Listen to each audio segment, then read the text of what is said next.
دوستو ہر شخص یہ سمجھتا ہے کہ جب دماغ سوتا ہے تو آدمی سو جاتا ہے، لیکن یہ خیال قطعی غلط ہے۔ جب انسان سوتا ہے تو اس کا دماغ ہرگز نہیں سوتا، وہ اسی طرح کام کرتا رہتا ہے جیسا بیدار رہنے کی حالت میں کر رہا تھا، جس کا ثبوت وہ خواب ہیں جو آپ سوتے میں دیکھتے ہیں۔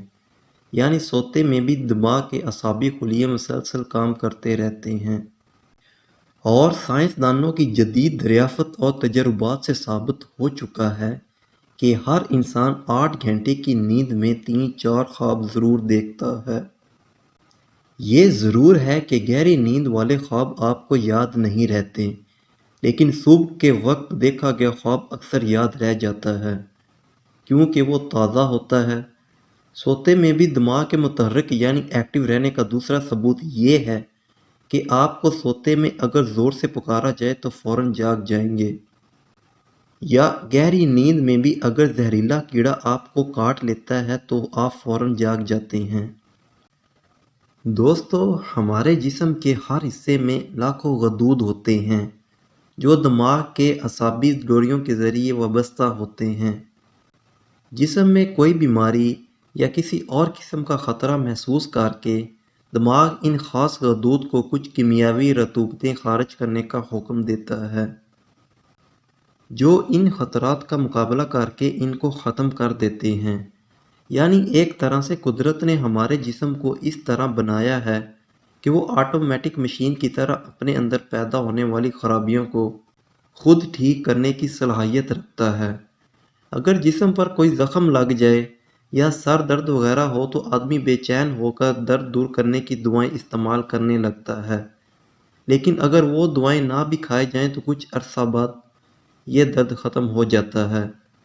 لیکن اگر تکلیف اس قدر زیادہ بڑھ جائے کہ جسم موت کی کگار پر پہنچ جائے تو دماغ جسم کے کچھ غدود کو ایک خاص قسم کا جوس خارج کرنے کا حکم دیتا ہے، جو تکلیف کا سگنل دینے والے اعصاب کو سن کر دیتا ہے۔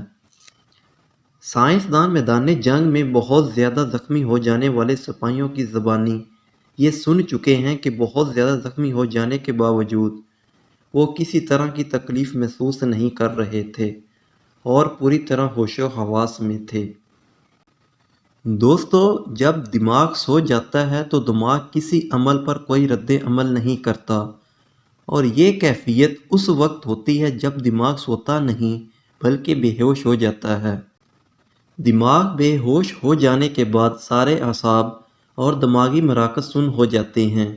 کسی بڑے سے بڑے آپریشن سے پہلے دواؤں کے ذریعے دماغ کو بے ہوش کر دیا جائے تو اس عمل کو طبی اصطلاح میں اینستھیزیا کہا جاتا ہے۔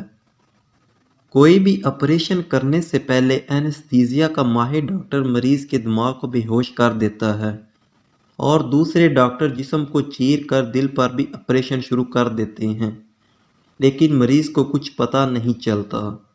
یہ عمل بہت ہی نازک ہوتا ہے۔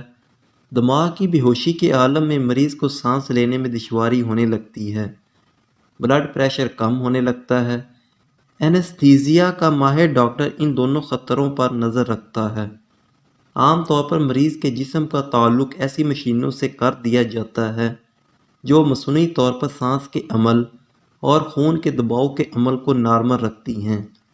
تو دوستو یہ تھی آج کی انفارمیٹیو ویڈیو۔ امید کرتا ہوں کہ آپ کو یہ ویڈیو پسند آئی ہوگی۔ شکریہ۔